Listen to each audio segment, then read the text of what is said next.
I'm never going back. Well, I'm about to run out.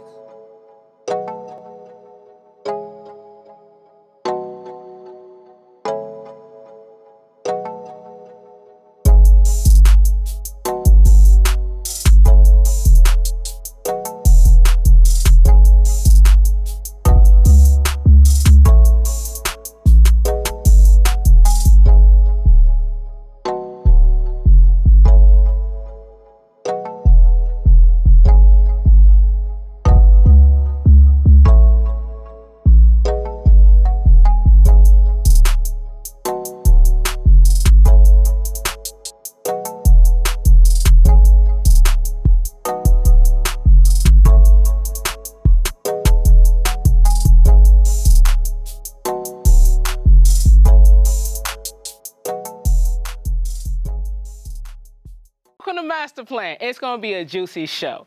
I'm your host, Monica Sekhmet Grant, and today, it's going to get steamy. Today, we're here with Kasha Johnson from Vanessa's Pleasures. Bedroom candy consultant, sex coach, manager of the exotic entertainment. Oh yeah, we talking to all entrepreneurs, so I don't mind getting into another industry and finding out, what's going on. So today, it's gonna get sexy. Am I cute?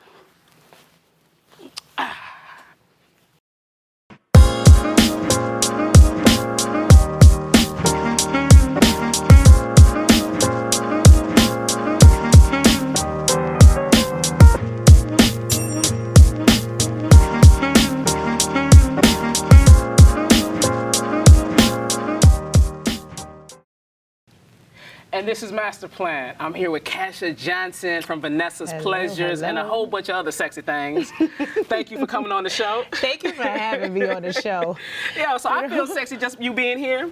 So I'm gonna be cute. I'm gonna be cute. I feel it. It's in your eyes. This is the cute episode. Twinkling, all of that. Yeah.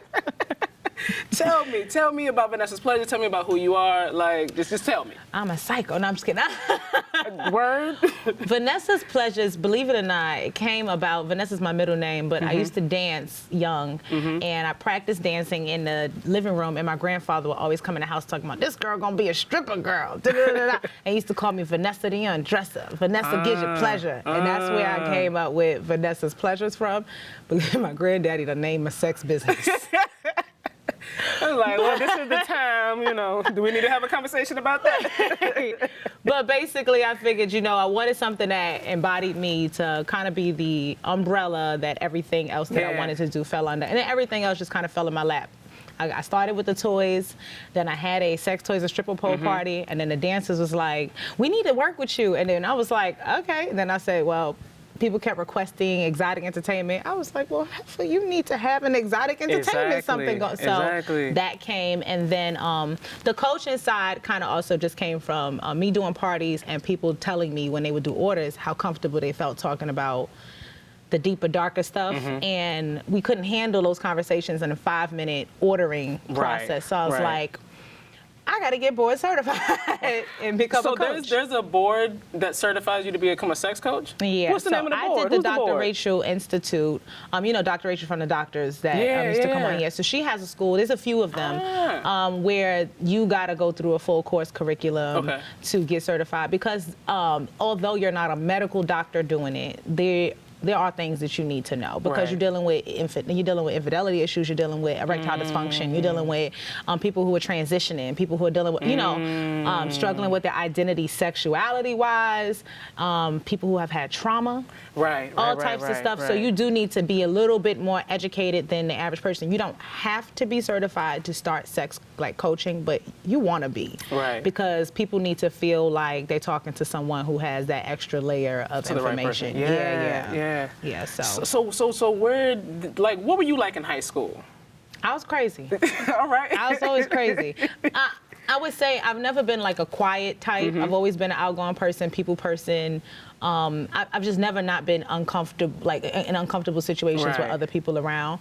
And even young, I used to, like a lot of the young guys that was like in my age range, we used to have sex talk all the time, break day, just talking about it. But actually having mature conversations about the subject as teenagers. Right. I didn't necessarily think it was going to be an industry that I went into. Who taught you to have a mature conversation about sex? Like, where does that happen? That's not happening. I don't think it's that someone taught me how to have a mature conversation about sex, as that I grew up in a heavily, predominantly like a patriarch household. I had a lot of conversations with men. My uncles, when I was younger, used to always talk to me. I'd be 8 years old and they'd be talking to me about relationships and dating.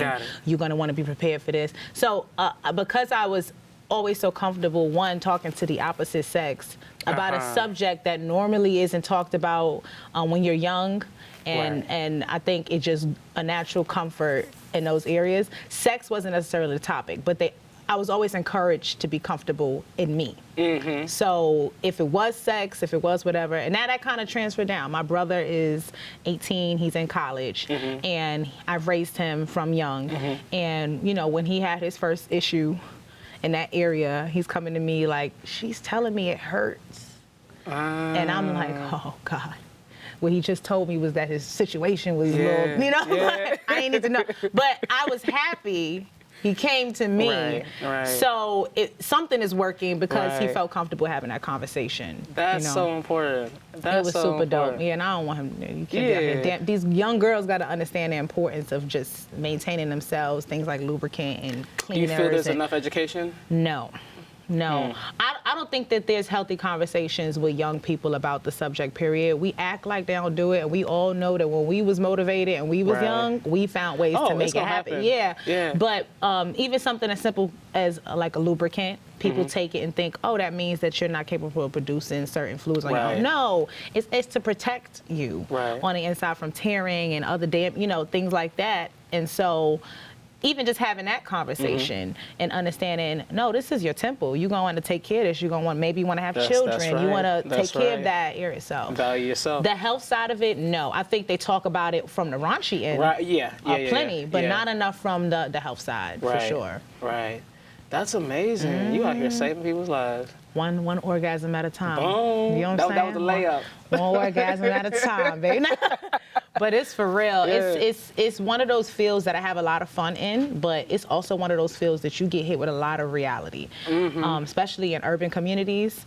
The amount of men that I have conversations with, black men or any minority men, but more so black men, who've experienced sexual trauma as children. It's like disheartening. It's heartbreaking that they don't understand how much those things are affecting their relationships and how they deal with women, or whether they're gay, straight, whatever the case is, how they're going forward in their relationships. I had like one person in particular who had some type of traumatic thing happen when they was young that they didn't even remember. Then they was with someone and they did the same thing that person did 20 years ago, and it was like triggered it, kicked the person, and it was like, oh, you know. So I was really taken back by how many people I speak to with those kind of stories, that I was like, no, this is real. Like, this is like, let's put the jokes aside for a minute. You done went through something. And what they said, a lot of the common thing that they say is, they're taught to man up, right? From young, that if you were touched by someone older than you the man. Right? No, not that your childhood got stripped at 7. By a grown same woman. thing. And then with women, it's the same thing. But with men, it's kind of this thing where don't cry, toughen up, hold it, and then they become 30-something years old and treating women like crap, and then don't understand why. So I've found that in this one industry, I'm out here just trying to sell a toy to put a meal on the table, and people is telling me about these deep, dark things, and I was just like, there's a whole world in this industry that's not talked about enough. So that's what I'm really trying to do. So this is something that I speak to with my friends a lot, just about intimacy, you know, and how like that word is only associated with sex and only sex, where you can be intimate, like it's a relationship, you know, it's being vulnerable. And from, I mean, we can always say, like, you know, it goes back to slavery, but it also goes back to just what we see every day, like the lack of relationships that we have between a man and a woman and a woman. We can't be having this conversation. Just, you know, relationships are being torn apart, and so we're afraid to be vulnerable, we're afraid to be open, and so when you're having a sexual relationship and you're not open and it's just transactional, that's not healthy. And you said a key word, vulnerable. Vulnerability is something very hard to do, especially, like you said, as a people of Black people, and not just Black people, because, you know, other cultures, Latin folks, they have their individual, you know, hurdles that they've come over to. But we know that that type of our history affects us heavily, even till this day. It's huge. It's in the media. We just talked about Gucci, Prada, all them people doing all that stuff. So when you come to that word vulnerability, it ties directly into submission and things like that, and the misunderstanding of it. People think submission has something to do with just being open and vulnerable sexually. No. I submit to someone I trust because I believe that they're not going to do anything that's not in my best interest. So that's a bigger thing, far bigger than the bedroom, right? That's me saying, you're going to take care of the phone bill this month, and I'm going to take care of the cable bill. And I know I ain't got to worry about the phone bill because you're going to handle it. But the minute that trust is broken because you ain't paid a phone bill, can I really submit to you when I really in the back of my head feel like I got to always come behind you or make sure this got done? So, and I think that's a big thing. They like to say that African-American women are too independent, they're too strong, they're incapable of that. And it's no, just don't let them down so much. Like, and I joke all the time when I was dating that the first thing you need to know about me is I'm indecisive as hell when it comes to food. Like, if I'm hungry, I can't think. And so I need a man who could be like, listen, babe, I don't know what I want to eat. I think I want this. And I need the man that's going to say, baby, you want a burger. And we're going to eat a burger today. And I'm going to say, gonna be good. We're going to eat a goddamn burger, babe. Get the burger. Like, I just need that. Like, understanding that that's the area where I need you to take the lead. Don't ask me where we're going for dinner. Take me. You know what I like. You know what I don't like. You know what I'm not allergic to, which is basically nothing in this food area, so we can go anywhere. But just having the ability to understand that in those other areas, you know, you have to, and it's a two-way street. You need to feel like you can trust me as much as I can trust you. Then submission, vulnerability, those things are capable. And that's where I think when I coach, I start from there. Like, you want to talk about, you talking about whips and stuff? Hold on. Put the toy chest away for a second. Are you really ready for that? You know, for what it looks like. And believe it or not, women are a lot more difficult in that conversation because, how do you say, we fight our own orgasms. So I have to work harder with a woman on that area of submission, because even when someone is pleasing you, right? You still trying to control what's happening. And it's like, sis, let go and let God. Like, what are we like? It's been happening for too long. Just get here. But we do it. We try to control even what's happening. We can't just let go, relax, and let the other person control what's happening to us and whatnot. And that's not necessarily just with men. That's with any partner. We still feel like we gotta still be, hold on, let me hold this in. No. So release, let it go. That vulnerability, that's cool. One of those. I want to do a documentary on that topic. I definitely want to interview you. Because this ain't enough.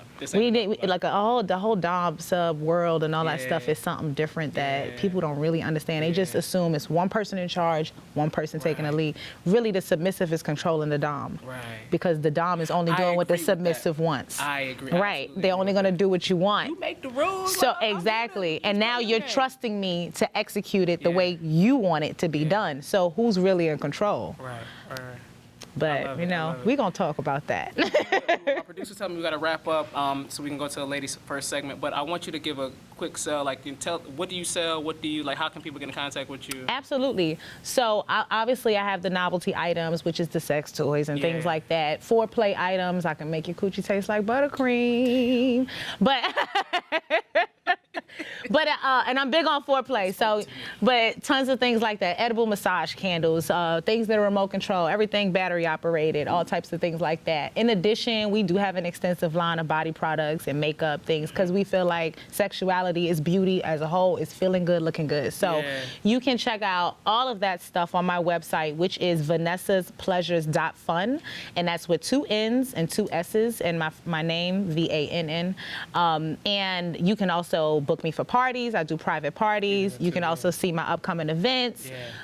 Exotic dances, everything. That's the hub and the home for where you would get access to anything. Awesome. And folks can come and talk to you. Yeah, absolutely. Yeah, and then you can schedule, consultation calls with me if you just want to have a conversation before you buy because you're not really sure what to get. My phone number, everything is there. Instagram, just call me. Awesome. I love that. So next we're going to shoot to Harlem, speak to the ladies first, and we'll be right back with Master Lessons.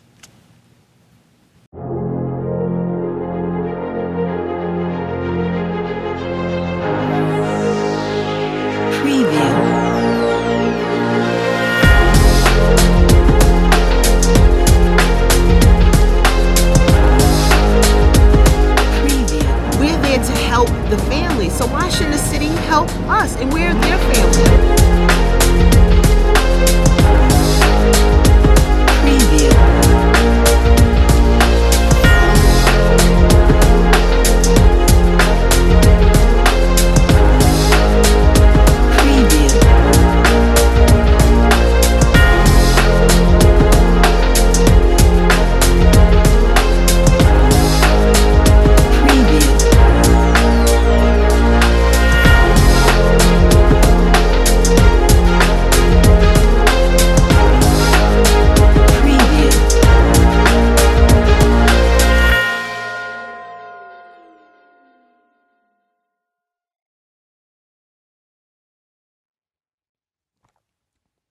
Do you love coffee? I love coffee. Can there ever be enough coffee? No, there can never be enough coffee. So, check this website out, drinkneverenough.com, and also check out social media at drinkneverenough, Facebook and Instagram. You can get yourself a cup of exactly what I got right here. We have a variety of flavors. It's great. It's from the motherland, and you'll be supporting a great cause. So be sure you check that out, drinkneverenough.com, and social media at drinkneverenough.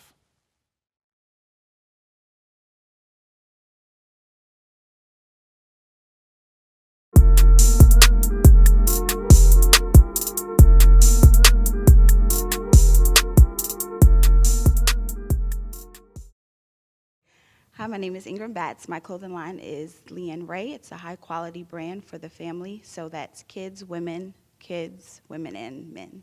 My ideal client is someone who cares about their appearance, cares about the quality of the clothes, who likes to be different, stand out from the crowd. As a little girl, I used to go to work with my grandmother. She had her own phone company, and she also had a interior decorating company.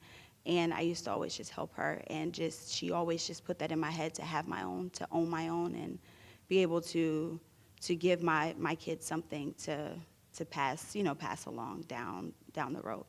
It was hard, growing up, just being black and, not having a lot. So being able to, say I own this and this is mine and you can't take it from me. Just that alone just means a lot to me. For anyone else, for women starting their own business, I just say believe in yourself because it is hard. A lot of people will doubt you. A lot of people will say you can't do it because you are a woman, and it's not true because you could do anything you put your mind to, and just go for it. Well, my clothing line is really awesome. I really am very passionate about it, and I feel as though everyone should be able to experience that feel, the same feeling that I feel when I'm making it, that joy, that sense of individuality. So everyone should at least own at least one piece of clothing from me. So you can find me on Instagram at A Rose from Concrete 91, Facebook, Leanne Ray, and I also have Twitter at Leanne Ray 14. My name is Ingram Batts, and you're watching Young Boss TV.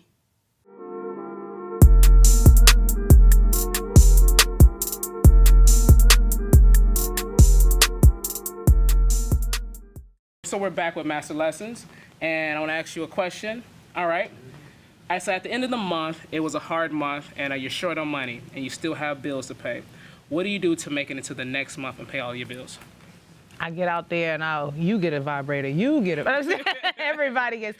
Honestly, I actually do a lot of promotions and sales when I'm having a low month. So I'll offer 20% off or something like that, do some type of blowout thing, because I usually can generate a good traction like that last final push and get the food on the table.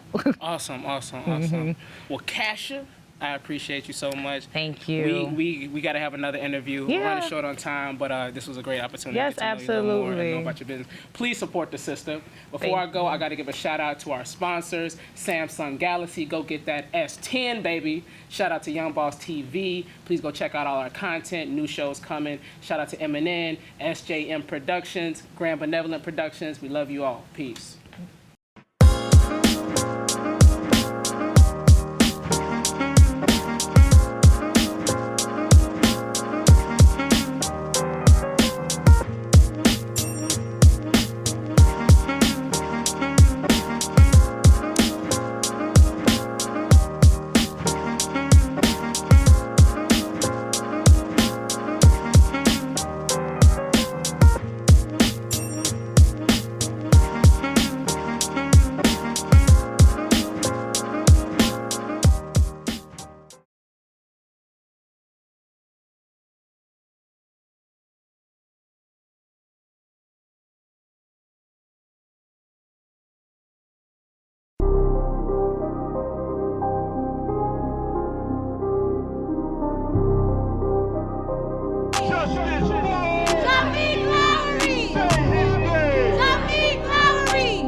If you go to Harlem right now, same buildings, right? Remember 20 years ago, they were selling brownstones in Harlem for $1? For $1. But when white people moved in, it's psychologically. Black people move in, there goes the neighborhood. White people move in, here it comes. My question is, will you be willing to take a very close look into the appraisal industry to address the economic and racial disparities within the process of becoming an appraiser? And who are these appraisers? For they are the ones who are licensed to put the values on the properties in our districts, as these values are the driving force in gentrification and displacement in our districts. How will you begin to address such a complicated issue? Well, the Brookings Institute did an exhaustive study, and it talked about how our houses are devalued to almost $6 billion because black people live there. When we look at black wealth, the majority of that wealth on the balance sheet of black families is their housing equity. And we are now at the lowest rate of homeownership in this country. The other thing I have to mention, because it's in the context of property, is our appraisal system and the ways in which appraisers work. That is something that we need to think about, and how that impacts the values that are put on certain communities to ensure that we don't have negative effects that further devalue property and the opportunity for communities of color. If you look at gentrification is black people getting enough to move out and white people moving in. Gentrification that's occurred over the last several years, how neighborhoods all of a sudden that didn't seem valuable have changes in racial and income dynamics and all of a sudden become very, very valuable. Who benefits from that and who loses? The real estate appraiser comes and appraises my home. This home was 3 years old, 3 years old. Appraised it at so low that the bank wondered, was this it had to be damaged or repossession or destroyed or whatever. So he took real wealth from me just because he could, and I was black. And you're the first person in 3.5 years who has ever raised the question of who becomes the appraiser, and now that has an impact on the process. I congratulate you and thank you. Now, I don't know how people become an appraiser. I don't know if that is city or state. Does anyone know how someone becomes an appraiser? We definitely think in Detroit, and we would say this for other urban cities, that there needs to be an appraisal reform.